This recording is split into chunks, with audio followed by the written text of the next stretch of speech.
Hello नमस्कार दोस्तों, आप सभी कैसे हैं। आशा करता हूँ आप सब बढ़िया होंगे। तो दोस्तों आरआरबी एनटीपीसी के लगातार एग्जाम चल रहे हैं। 5-6 तारीख वाले को सभी का स्टूडेंट का पेपर हो गया और लगातार पेपर इंटीमेशन सटी इंटीमेशन आते जा रहे हैं। और जिसका पेपर लेट है उनको भी मैं बता दूं अपनी तैयारी में लगे रहें। आपको पता चल गया है एनालिसिस के हिसाब से कि कैसे एनालिसिस हो रहा है, कहाँ से पेपर आ रहा है, कैसे आ रहा है। लेकिन आप सभी को बता दूं ये बहुत गलत है। जो एनालिसिस और जो रिव्यू मिलते हैं आपको, लेकिन बात ठीक है, टॉपिक बता दिए जाते हैं, कोई बात नहीं होती है। क्वेश्चन जब कोई करा रहा होता है, क्वेश्चन जब एनालिसिस कराते टाइम ऐसे क्वेश्चन करा रहे होते हैं जो एग्जाम में हूबहू आए हुए होते हैं और देखने को एग्जाम में अगले वाले जो शिफ्ट के पेपर हो रहे होते हैं उनको मिल जाते हैं। रेलवे की तरफ से एक नोटिस जारी कर दिया गया है, पहले भी किया गया था और इस बार भी मतलब पहले से बता दिया गया है कि एनालिसिस ना कराए, क्योंकि आने वाले सभी स्टूडेंट का तो भला हो जाता है, लेकिन जो पेपर देख चुके होते हैं उनका बहुत मतलब काफ़ी ये समझ लो उनके पे एक क्राइम की तरह ही हो रहा है कि उन पे एक क्राइम किया जा रहा है कि पेपर देख के आए। उनको तो बेचारे कैसे मेहनत करके गए दिन रात, और उनके बाद में जो वो बिना मेहनत करे ही थोड़ा बहुत फ़ायदा ले जाते हैं। तो ऐसे में क्या है, आपको ही नुकसान है, ऐसा नहीं कि इसमें उनको भी नुकसान है। आप सभी स्टूडेंट को ही नुकसान होता है कि कट ऑफ बहुत हाई चली जाती है। जब मैथ में कोई पूरे में पूरे क्वेश्चन करेगा, रीजनिंग में कोई पूरे में पूरे क्वेश्चन करेगा और वहाँ जाकर के पहले से एनालिसिस देख के चला गया है, तो आप सोचिए कट ऑफ पे कितना फ़र्क होगा। जब आपको पता है, टॉपिक बता रहे हो कोई बात नहीं है, टॉपिक सिलेबस में तो रेलवे ने भी बताया, सिलेबस के तौर पर कोई बता रहा है कि वहाँ से ऐसे क्वेश्चन आ रहे हैं, अर्थमेटिक से आ रहा है, एडवांस से आ रहा है और ऐसे बता रहा है, कोई बात नहीं, क्योंकि चैप्टर पे जितनी किसी स्टूडेंट ने मेहनत करी होगी वो उसका पता चल जाएगा वहाँ पर पेपर में बैठने के बाद कि जिस चैप्टर से भी क्वेश्चन आ रहे हैं उसकी उस चैप्टर पर कितनी कमांड थी कितनी नहीं। अब भाई जो क्वेश्चन पेपर में आया है उसको ही टीचर सॉल्व करा दे और वो उस पहले से किसी ने इतनी मेहनत नहीं की हो वो, लेकिन उसको सॉल्यूशन को देख के चला गया तो वो क्वेश्चन डायरेक्ट कर सकता है वहाँ पर। तो ऐसा भी हो जाता है, तो ऐसी गलती ना करें। सभी टीचर भी ऐसी आप नोटिस डाल रहे हैं कि एक ऐसा नहीं कि भाई सभी टीचर ही ऐसा करा रहे हैं। कुछ टीचर बहुत बढ़िया हैं,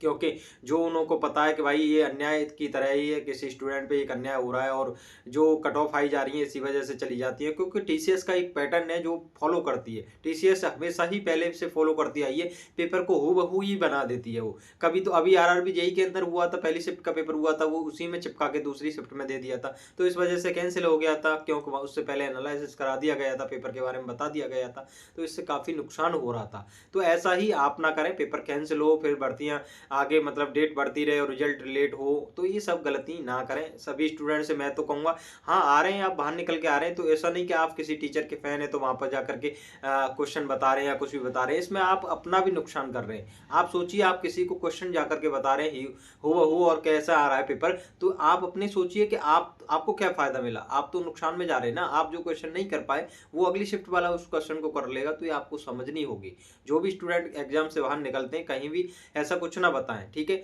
और जितना भी एनालिसिस चल रहा है ठीक है, मानते हैं कहीं भी पेपर कैंसिल हो रहा है, कुछ भी हो रहा है, ये अपडेट देते रहे। और पेपर हल्का, मॉडरेट, इजी, ये सब हार्ड वगैरह के बारे में तो बता सकते हैं, कोई बात नहीं है, पर ज़्यादा भाई डिटेल में सब कुछ ना बताएं, क्योंकि काफ़ी स्टूडेंट को ये बातें बुरी लगेंगी अभी जिनका आगे आने वाले पेपर में। भाई इस मेहनत के ऊपर डिपेंड होकर जाइए ना, आपने कितनी मेहनत करी है कितनी नहीं करी है। उस बच्चे को क्यों भाई आप उसमें टेंशन में डाल रहे हो जो पहले से पेपर दे चुका है, उसकी क्या हालत होगी सोचिए। जो उसके बराबर वाला रूममेट है वो जा करके और पेपर दे के आएगा, उसको वो क्वेश्चन बता देगा, तो उसकी जो तैयारी इतनी मेहनत करी थी दिन रात, उस पर कितना फ़र्क पड़ेगा। वो तो दूसरा वाला तो पूछ के उससे चला जाएगा और मैं रीजनिंग करे आएगा। लेकिन ऐसे स्टूडेंटों का आगे भला नहीं होता, मतलब भला जैसे कि मेंस जो पेपर होता है उसमें इनको हवा नहीं लगती है जो पूछ पाछ के चले जाते हैं, होता सिलेक्शन एंड तक उसी का ही है, लेकिन इससे प्री में भी तो कट ऑफ हाई चली जाती है। तो ये सारी दिक्कतें। लेकिन जीके के अंदर कोई नहीं पूछता, मैथ रीजनिंग के अंदर तो पूछ लेते हैं, जीके के अंदर कहीं से भी कैसे भी क्वेश्चन उठ सकता है, तो उसकी नहीं पूछेगा, सोचेगा कि यहाँ से क्वेश्चन आया अब दोबारा रिपीट नहीं हो रहा, आप कौन सा टॉपिक पढ़ें, तो वहाँ वक्त कुसक हो जाती है उनकी। तो सभी से मैं तो यही कहूँगा कि एनालिसिस को बंद कर दें, सभी टीचर भी कर दें, क्योंकि ये स्टूडेंट के लिए सही भी नहीं है। एक मैं भी स्टूडेंट हूँ, मेरा भी पेपर बाद में होगा, तो मैं भी नहीं चाहता कि ये क्वेश्चन कोई शेयर करे, ठीक है।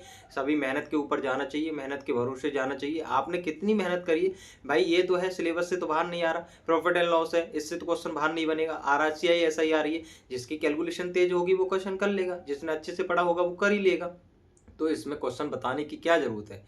और इस सभी स्टूडेंट से मैं तो यही कहूँगा कि अपनी जो तैयारी है उसको पहले से धार देते रहें, और जो पहले से तैयारी कर रहे हैं हमने पहले से आपको कहा था, जब एग्जाम नहीं हुए थे उससे पहले भी मैं कह रहा था कि भाई करंट अफेयर पर सबसे ज़्यादा फोकस करें, क्योंकि रेलवे के जो जितने भी पेपर हुए टीसीएस उन्हीं को फॉलो करते हुए आगे पेपर बना देती है, और आगे पेपर पहले से बन चुके होते हैं। ऐसा नहीं कि भाई पेपर के 10 दिन पहले पेपर बनाया जा रहा है, तो ये सब पैटर्न पहले से ही फॉलो होता है। टीसीएस का एसएससी में ले लो, रेलवे में ले लो, लेकिन आपको पहले से समझ में नहीं आ रही थी। काफ़ी स्टूडेंट ऐसे थे, साइंस बताइए साइंस बताइए। हाँ, पहले आती थी साइंस, 10 से 12 क्वेश्चन आते थे हर शिफ्ट के अंदर, लेकिन अब 2-3 मिल रहे हैं, तो वो भी कहीं से भी मिल रहे हैं। तो आपको इतना काम क्यों करना है उन पर, कितने क्यों मेहनत करनी है। लेकिन हम पहले से कह रहे थे 1 साल की करंट अफेयर अच्छे से पढ़ के जाएं, लेकिन आप करंट अफेयर पढ़ रहे हैं जिनका 2-4 दिन बाद पेपर है, तो आप सोचिए अब कितना नुकसान हो रहा है। जितने स्टूडेंट हमसे टेलीग्राम पर जुड़े हुए हैं, हम चिल्ला चिल्ला करके हमने एक वीडियो बनाई थी मैथ के अंदर 30 में से 28 नंबर कैसे लेके आए, जाकर यूट्यूब पे देख लेना, वीडियो पड़ी हुई है। उसमें मैंने वही चैप्टर बताए थे जो आज आ रहे हैं।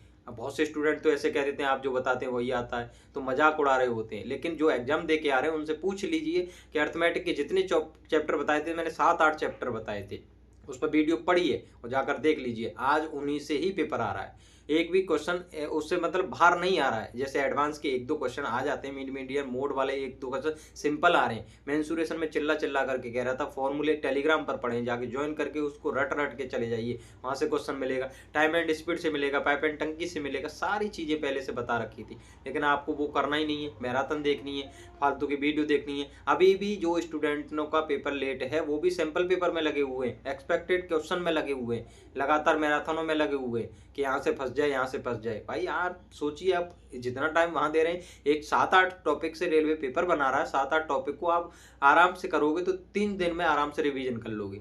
और जब अगर 10-12 दिन बाद पेपर है तो उनका आप आराम से कम 3-4 बार रिवीजन कर लोगे।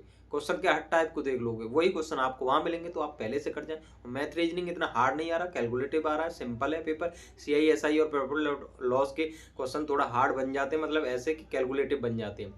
उनको डिजिट वाले सम से उड़ा सकते हैं और यूनिट डिजिट से उड़ा सकते हैं, ऑप्शन वाले से। तो ऐसे वहाँ पर ध्यान दें, इन सब चीज़ों का आपको फ़ायदा मिलेगा, ठीक है। और जीके का भाई कोई नहीं पता है, जीके की 1 साल की करंट अफेयर अच्छे से पढ़ के जाएँ, 2024 की पढ़ के जाएँ और 2025 की भी पढ़ के जाएँ। 2024 की पूरी नहीं पढ़नी है, 2024 के अंदर जून से स्टार्ट कर सकते हैं, जून से यहाँ तक मार्च 2025 तक आप करंट अफेयर को पढ़ के जाएँ। बाकी सूचकांक वगैरह जितनी रैंकिंग वगैरह इनको पढ़ के जाना है आपको।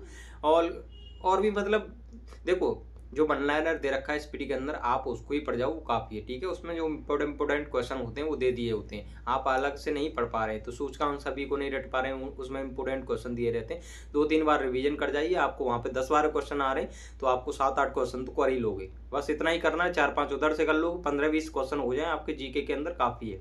वो सभी स्टूडेंट ये कह रहे थे कट ऑफ बहुत हाई जाएगी। कट ऑफ देख लेना भाई, दिन पे दिन पेपर को बदलते हुए जा रहे हैं, दिन पे दिन पेपर को हार्ड बनाते हुए जा रहे हैं, पैटर्न चेंज होता जा रहा है। कट ऑफ आपको पता चल जाएगी। पहले दिन 80 कर रहे थे, दूसरे दिन 65-70 पे ही रुक गए स्टूडेंट। आगे आने वाले जितने भी एग्जाम होंगे, जैसे भी होता रहेगा, 25 तारीख तक पेपर चलेगा इसका, NTPC का, तो इस तक आपको पता चल जाएगा कि कितना हार्ड पेपर बनता जा रहा है। तो कट ऑफ इतनी हाई नहीं जाने वाली जो आप घबरा रहे थे। हमने जितना बताया था 70 से कम ही रहेगी कट ऑफ, रो मार्क्स आपके 70 से कम है, तो ठीक है। बाकी पसीना आ रहा है मुझे, आपके लिए इतनी मैं इंपॉर्टेंट बातें बताता रहता हूँ, बाकी एनालिसिस कोई ना कराए, ठीक है। तो नमस्कार, मिलते हैं अगली वीडियो में, धन्यवाद।